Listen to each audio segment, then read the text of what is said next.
প্রথম দফায় ভাসানচরে ১,৬৪২ রোহিঙ্গা, নৌবাহিনীর তত্ত্বাবধানে ১ সপ্তাহ। মানিকগঞ্জে সড়ক দুর্ঘটনায় নিহত ৭, টাঙ্গাইলে প্রাণ গেল ৬ জনের। ভ্যাকসিন তৈরির প্রযুক্তি হস্তান্তরের আহ্বান প্রধানমন্ত্রীর, করোনা মোকাবেলায় ৩ প্রস্তাব। পল্টনে পুলিশের ধাওয়ায় ভাস্কর্য বিরোধীদের পলায়ন, অপপ্রচার চালানো ২৫ ফেসবুক আইডি শনাক্ত।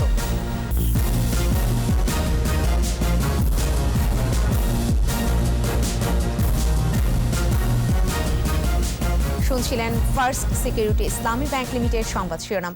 প্রত্যেকে আমন্ত্রণ জানাচ্ছি রাত ৯টার ২১ সংবাদের সাথে থাকছে আমি ফেরদৌসী আহমেদ। দর্শক, ২১ টেলিভিশনের সংবাদ একই সাথে সরাসরি দেখতে পাবেন আমাদের ফেসবুক পেজ www.facebook.com/2124 অনলাইনে। প্রথম ধাপে ভাসানচর পৌঁছালো ১,৬৪২ রোহিঙ্গা। দুপুরে রোহিঙ্গাদের বহনকারী ৮টি জাহাজ ভাসানচরে ভেড়ে। এর আগে সকাল 10:15টার দিকে চট্টগ্রাম থেকে সেনা ও নৌবাহিনীর জাহাজগুলো রওনা করে। আর বৃহস্পতিবার রাতে 20টি বাসে করে কক্সবাজারের কুতুপালং আশ্রয় শিবির থেকে পুলিশ, নৌবাহিনী এবং কোস্ট গার্ডের পাহারায় রোহিঙ্গাদের চট্টগ্রাম পতেঙ্গার ট্রানজিট ক্যাম্পে আনা হয়। প্রতিনিধিদের সহায়তায় মাসুম আলিসার রিপোর্ট। দুপুর 2টার দিকে একে একে 8টি জাহাজ ভেড়ে ভাসানচরে স্বাগত জানানো হয় ভাসানচরের নতুন বাসিন্দা রোহিঙ্গাদের। শুরুতেই রোহিঙ্গাদের স্বাস্থ্য পরীক্ষা করা হয়। এরপর ওয়্যারহাউসে নৌবাহিনীর কর্মকর্তাদের ব্রিফিং। 7, 8, 9 ও 10 নম্বর ক্লাস্টারে থাকবেন তারা। আগামী 1 সপ্তাহ নৌবাহিনীর তত্ত্বাবধানে তাদেরকে রান্না করে খাওয়ানো হবে। ভাসানচরে আসা রোহিঙ্গাদের মধ্যে শিশুর সংখ্যা সবচেয়ে বেশি রয়েছে, 810 জন। এছাড়া পুরুষ 368 এবং নারী 464 জন। রোহিঙ্গাদের মানবিক সহায়তা দিতে ভাসানচরে এখন 22টি বেসরকারি সংস্থা অবস্থান করছে। এর আগে চট্টগ্রাম থেকে ১,৬৪২ জন রোহিঙ্গাকে নিয়ে সেনাবাহিনীর 1টি এবং নৌবাহিনীর 7টি, মোট 8টি জাহাজ ভাসানচরের দিকে রওনা হয়। পুলিশ, নৌবাহিনী, কোস্টগার্ডের নিরাপত্তায় তাদের চট্টগ্রামের পতেঙ্গায় BAF শাহীন কলেজে স্থাপিত অস্থায়ী ট্রানজিট ক্যাম্প থেকে সরাসরি নিয়ে যাওয়া হয় জাহাজে। বুধবার রাতে রোহিঙ্গাদের উখিয়ার কুতুপালং ক্যাম্প সংলগ্ন ঘুমধুম ট্রানজিট ক্যাম্পে আনা হয়। বৃহস্পতিবার রাতে আনা হয় চট্টগ্রামের পতেঙ্গায় অস্থায়ী ট্রানজিট ক্যাম্পে। রোহিঙ্গারা বলেন, আশ্রয় কেন্দ্রে যেতে পেরে তারা খুশি।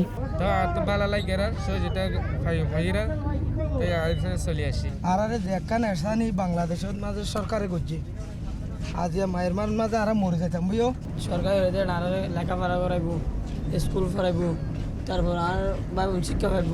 ভাসানচরে সরকারের উদ্যোগে উন্নত বাসস্থান নির্মাণ করা হয়েছে বলে জানান নৌবাহিনীর চট্টগ্রাম অঞ্চলের কমান্ডার। সেখানে আমাদের 1 লক্ষ লোকের শুধুমাত্র আবাসন না, সেখানে হাসপাতাল, স্বাস্থ্য ব্যবস্থা, স্কুল, বাজার থেকে শুরু করে সমস্ত সুযোগ সুবিধা ওখানে গড়ে তোলা হয়েছে, যেটা কক্সবাজার এবং কুতুপালংয়ে নাই।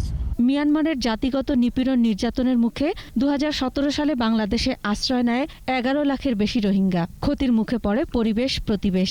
এ অবস্থায় 1 লাখের বেশি রোহিঙ্গাকে সরিয়ে নিতে নোয়াখালীর হাতিয়ার চর ঈশ্বর ইউনিয়নে জেগে ওঠা 13,000 একর আয়তনের দ্বীপে 3,000 কোটি টাকা ব্যয়ে গড়ে তোলা হয়েছে আশ্রয় কেন্দ্রটি।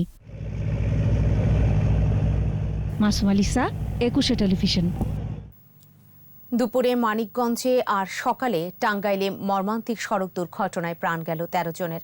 মানিকগঞ্জের দৌলতপুরে বাস, সিএনজি, অটোরিকশার সংঘর্ষে একই পরিবারের 6 জন সহ 7 জন নিহত হয়েছে। এর আগে সকালে ঢাকা টাঙ্গাইল বঙ্গবন্ধু সেতু মহাসড়কে মির্জাপুরে দাঁড়িয়ে থাকা যাত্রীবাহী বাসকে একটি বাসকে ধাক্কা দিলে 6 জন মারা যায়। মানিকগঞ্জ প্রতিনিধি সাব্বিরুল ইসলাম ও টাঙ্গাইল প্রতিনিধি কাজী রিপনের সহায়তায় বাকিটা জানাচ্ছেন সমর ইসলাম।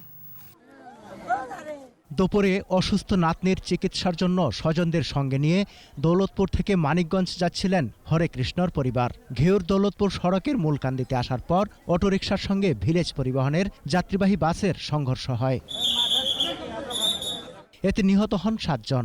তারা হলেন হরেকৃষ্ণ বাদ্যকার, তার ছেলে গোবিন্দ, পুত্রবধূ ববিতা রানী, নাতনি রাধে রানী, ভাইয়ের স্ত্রী খুশি রানী ও ভাতিজা রায় প্রকাশ।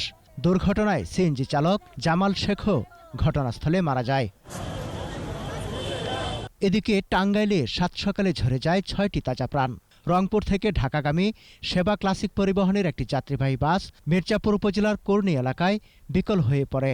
বাসটি মেরামতের জন্য রাস্তার পাশে দাঁড় করানো হয়। উত্তরবঙ্গের বাস নষ্ট হওয়ার পরে এখানে অনেক লোকজন ছিল, তারা নাম ছিল, টাকা আসলো, টাকা এসে মানে পিছন থেকে এমনভাবে মারলো, হ্যাঁ, পরে যে আমার এই ঘরে যা লাগলো। বাসে লাগাইলে ওই বাসটা ঘরের ভিতরে ঢুকে যায়, অনেক লোকজন মারা যায়। হাইওয়ে পুলিশ ফোন করলাম, ফায়ার সার্ভিস ফোন করছি, ফোন করার পর তারা আসছে, এসে নগরবাসী। এক পর্যায়ে উত্তরবঙ্গ থেকে ঢাকাগামী সবজিবাহী একটি ট্রাক বাসটিকে ধাক্কা দেয়। এতে ঘটনাস্থলে 4 বাস যাত্রী নিহত হন। হাসপাতালে চিকিৎসাধীন অবস্থায় মারা যান আরও 2 জন। পুলিশ জানায় আহতদের উদ্ধার করে মির্জাপুর কুমুদিনী হাসপাতালে ভর্তি করা হয়েছে। একই দিক থেকে আসে উত্তরবঙ্গ থেকে, ওয়াইসাই বাসটার পিছনে ডান পাশে সজোরে ধাক্কা মারলে ঘটনাস্থলে 4 জন নিহত হয় এবং হাসপাতালে যাওয়ার পর আরও 2 জন, সহ মোট 6 জন নিহত হয় এবং 5 জন যাত্রী আহত হয়।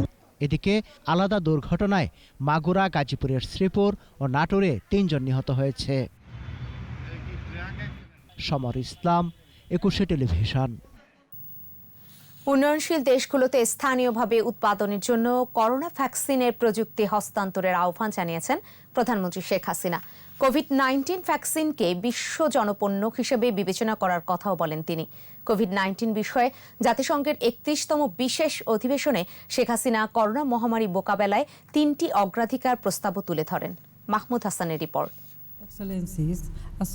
জোট নিরপেক্ষ আন্দোলন ন্যামের বর্তমান চেয়ার আজারবাইজান এবং জাতিসংঘের সেক্রেটারি জেনারেলের আয়োজনে 2 দিনের বিশেষ অধিবেশনে রেকর্ড করা ভাষণ দেন প্রধানমন্ত্রী শেখ হাসিনা। কোভিড মোকাবেলায় জরুরি মনোযোগ এবং আরও সহযোগিতার প্রয়োজন বলে জানান প্রধানমন্ত্রী। There is a need for urgent attention and further collaboration in some priority areas. ভ্যাকসিনকে গোটা বিশ্বের জন্য একটি বৈশ্বিক পণ্য বিবেচনা করতে হবে উল্লেখ করে প্রধানমন্ত্রী বলেন, WHO অ্যাক্ট এবং কোভাক্স সুবিধার উদ্যোগ এক্ষেত্রে গুরুত্বপূর্ণ ভূমিকা রাখতে পারে। The world must treat the COVID-19 vaccine as a global public good. Bangladesh has the capacity and is ready to produce vaccines if opportunity given.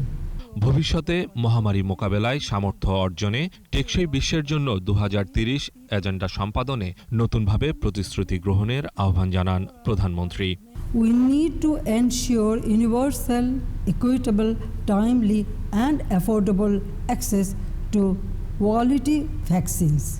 Bangladesh এই মহামারীর কারণে মারাত্মকভাবে ক্ষতিগ্রস্ত উল্লেখ করে তিনি বলেন, দ্বিতীয় ধকল সামাল দিতে ব্যাপক পদক্ষেপ নিয়েছে বাংলাদেশ সরকার। Bangladesh is also badly affected by the pandemic. Mahmud Hasan, 21 television, Dhaka. কোভিড-19-এ দেশে 24 জনের মৃত্যু হয়েছে। এর মধ্যে ঢাকা বিভাগে 14 জন। মৃতের সংখ্যা বেড়ে 6,772। স্বাস্থ্য অধিদপ্তরের তথ্য অনুযায়ী সংক্রমণের 271তম দিনে 15,430 জনের নমুনা পরীক্ষায় শনাক্ত হয়েছে 2,252 জন। শনাক্তের সংখ্যা বেড়ে 4,73,991। নতুন 2,572 জন সহ সুস্থ হয়েছে 3,90,951। 24 ঘণ্টায় শনাক্তের হার 14.59%। করোনায় সবচেয়ে বেশি মৃত্যু 60 মানুষের। মৃত্যু হার 53.38%। দেশে এ পর্যন্ত 118টি ল্যাবে করোনা পরীক্ষা হয়েছে 28,36,411। রাজধানীর পল্টনে বঙ্গবন্ধুর ভাস্কর্য বিরোধী বিক্ষোভ মিছিলে লাঠিচার্জ করেছে পুলিশ। জুম্মার নামাজের পর বাইতুল মোকাররম জাতীয় মসজিদ থেকে একটি মিছিল বের করে ভাস্কর্য বিরোধীরা। প্রথমে বাধা দিলে মসজিদের ভেতরে অবস্থান নেয় তারা। পরে ব্যানার ছাড়া মিছিলটি প্রথমে পুলিশের নিষেধাজ্ঞা অমান্য করে ভাস্কর্য বিরোধী স্লোগান দিয়ে সামনের দিকে এগিয়ে যায়। পল্টন মোড়ে পৌঁছালে পুলিশ তাদের লাঠিপেটা করে। লাঠিচার্জের পর পালিয়ে যায় ভাস্কর্য বিরোধীরা। ভায়োলেন্ট হয়ে ওখানে পুলিশে ব্যারিকেড ছিল, সেটা ভেঙে তারা শাহবাগ সহ বিভিন্ন দিকে যাওয়ার চেষ্টা করে।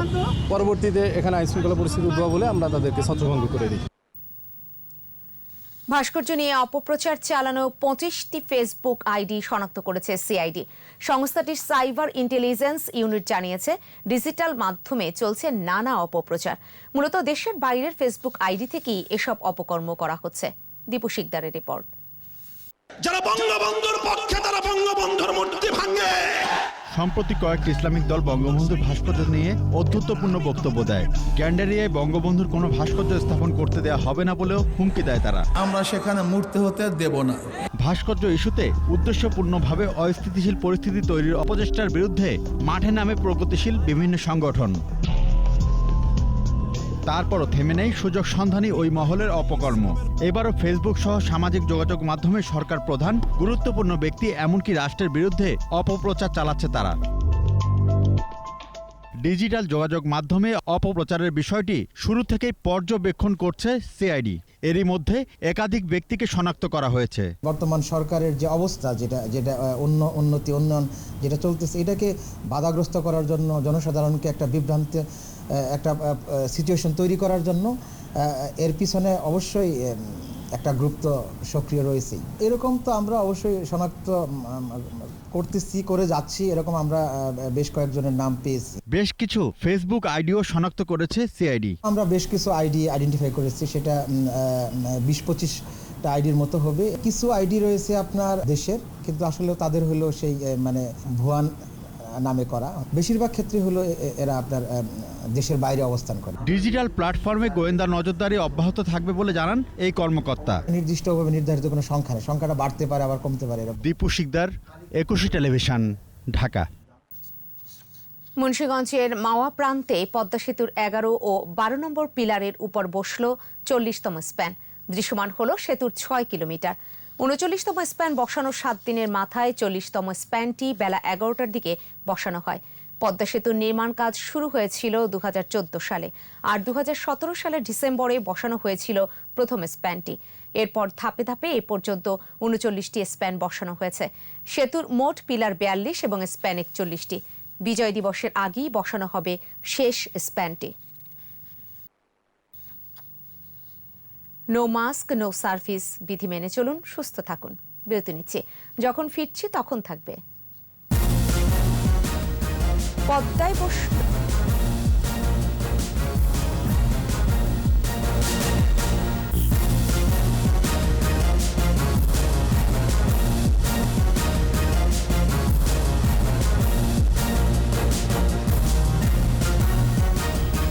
দেখছেন রাত 9টার 21 সংবাদ।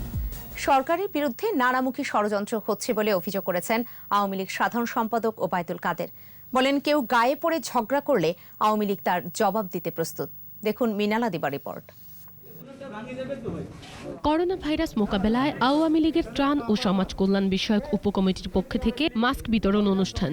ধানমন্ডিতে আওয়ামী লীগ সভাপতির কার্যালয়ে এই অনুষ্ঠানে ভার্চুয়ালি যোগ দেন সাধারণ সম্পাদক ওবায়দুল কাদের। সাম্প্রতিক রাজনৈতিক বিভিন্ন বিষয় ইঙ্গিত করে ওবায়দুল কাদের বলেন, সারা দেশের উন্নয়ন বিএনপির সহ্য হয় না। দেশে বিভিন্নমুখী ষড়যন্ত্র চলছে। সরকারের উন্নয়ন কাজ অনেকেরই গাত্রদাহের কারণ হয়ে দাঁড়িয়েছে। আমরা কোনো প্রকার আক্রমণাত্মক কিছু আমরা করতে যাব না। আমাদের উপর আক্রমণ হলে তখন পাল্টা জবাব আমাদেরকে দিতে হবে। রোহিঙ্গাদের ভাষান্তরে স্থানান্তর করার কারণও তুলে ধরেন আওয়ামী লীগ সাধারণ সম্পাদক।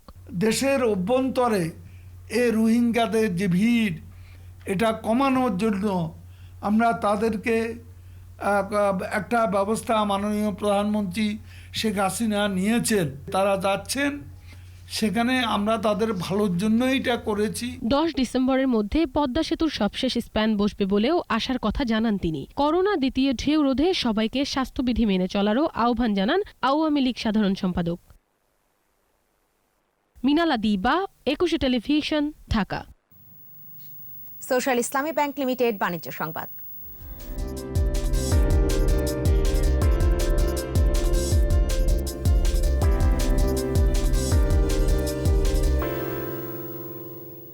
আধুনিক প্রযুক্তি নির্ভর ব্যাংকিং সেবা প্রদানের প্রত্যয়ে স্বাস্থ্যবিধি মেনে ফেনীতে ইউনিয়ন ব্যাংকের ফাজিলপুর উপশাখা উদ্বোধন করা হয়েছে। ভিডিও কনফারেন্সের মাধ্যমে প্রধান অতিথি হিসেবে উপশাখাটি উদ্বোধন করেন ব্যাংকের ব্যবস্থাপনা পরিচালক ABM মোকাম্মেল হক চৌধুরী। বিশেষ অতিথি ছিলেন ব্যাংকের উপব্যবস্থাপনা পরিচালক হাসান ইকবাল, নজরুল ইসলাম, ফাজিলপুর ইউপি চেয়ারম্যান মুজিবুল হক রিপন ও বাজার কমিটির সাধারণ সম্পাদক সাইফুল ইসলাম। পরে দোয়া মাহফিলের আয়োজন করা হয়।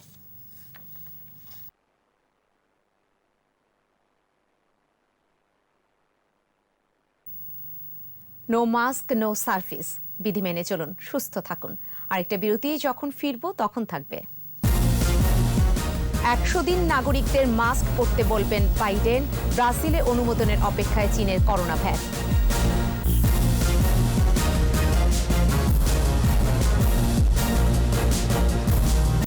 শেষ করব রাত 9টার 21 সংবাদ। যাবার আগে ফার্স্ট সিকিউরিটি ইসলামী ব্যাংক লিমিটেড সংবাদ শিরোনামগুলো জানিয়ে দিচ্ছি আরও একবার। প্রথম দফায় ভাষাঞ্চরে 1642 রোহিঙ্গা, নৌবাহিনীর তত্ত্বাবধানে 1 সপ্তাহ। মানিকগঞ্জে সড়ক দুর্ঘটনায় নিহত 7, টাঙ্গাইলে প্রাণ গেল 6 জনের।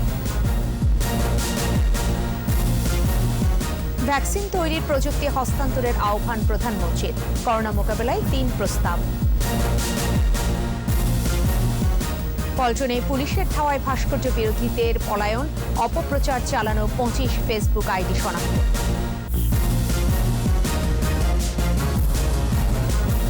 সর্বশেষ খবর জানতে ডায়াল করুন 2021 নম্বরে আর ভিজিট করুন ekushe-tv.com এই ওয়েবসাইটে। এছাড়া ফেসবুকে ভিজিট করতে পারেন facebook.com/ekushe24 অনলাইনে। পরবর্তী সংবাদ রয়েছে রাত 11টায়। দেখার আমন্ত্রণ রইল। স্বাস্থ্যবিধি মেনে চলুন, সুস্থ থাকুন।